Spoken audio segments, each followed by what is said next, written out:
And clearly, she's not giving up, is she? No. She hasn't changed her mind at all. I mean, when she was first elected to politics, I would never have put her down as a Eurosceptic free marketeer. So it's remarkable what can happen.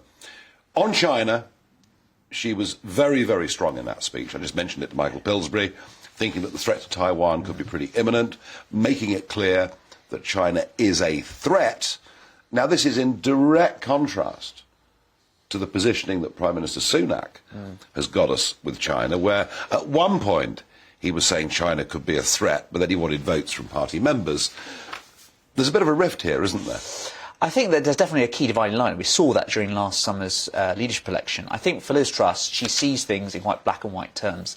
Now, that can be a limitation in office, but it also can be an enormous strength. And, of course, she was in America talking about this in the sort of light of the Cold War, the post-Cold War peace dividend, and, of course, what Thatcher and Reagan would have done. And Reagan, of course, saw the Cold War in very binary terms, and he referred to the evil empire. And I think Liz Truss is really trying to sort of sound the alarm bell here and raise concerns about it. I think Rishi Sunak does sort of take the threat of China seriously. He doesn't go as far as some of the China hawks his party would like, so there is a divide there. But you can point at things like the AUKUS deal, you look at more funding for sort of Mandarin lessons, you also talk about things like the Trans-Pacific Partnership. To be fair, the AUKUS deal was signed before Rishi Sunak was Prime Minister. But he's carry on with that commitment, and I understand that. But also looking at the Trans-Pacific Partnership, a bit more funding for defence. But there is an issue, and it's not going to go anyway anytime soon. And what is interesting, Nigel, is that it's not just sort of Liz Truss and sort of the Trussite faction.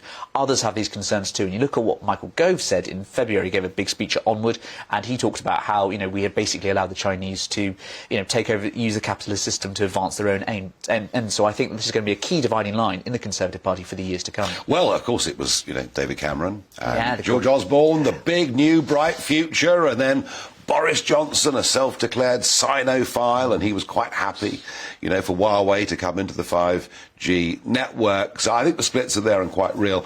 Now, back to Truss and the Trussites, as you call them. How many Trussites are there in the Parliamentary Conservative Party? I think there's a group of about 40 or so in the Conservative group. What is that? Yeah, basically, a bunch of people who are sort of, some of them are sort of older Thatcherites who've been around since the 80s, others are younger ones who are sort of very much in her kind of ideological further. Some have been sort of ministers, some of them personally loyal to her, so about sort of 30 or 40 or so.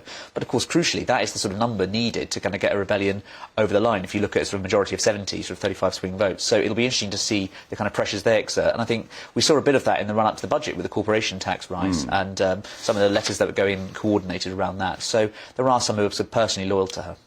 She had a very humiliating exit after about as many days as Brian Clough managed Leeds. So bang on, actually. And it was a humiliating end. And I wasn't sure she was up to the job. But I have to say, with every week that goes by, I personally rather warm to what Liz Truss is doing and what she's saying. I think it's really important that this debate is out there. What is the future? How do you see the future for Liz Truss?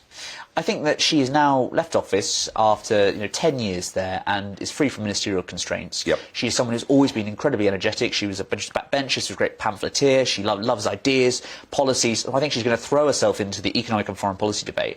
I think the concern is that I think that she has much more of a case probably on foreign affairs and China. She was foreign secretary, called the Russia invasion before it was going to happen. I think there's a lot of people who'd say she's got the right messaging on that. The danger is she the right messenger to do that? Because, as you say, it was quite humiliating. And it was damaging. It was damaging. So I think perhaps you might have more success in kind of the foreign policy sphere rather than economics necessarily.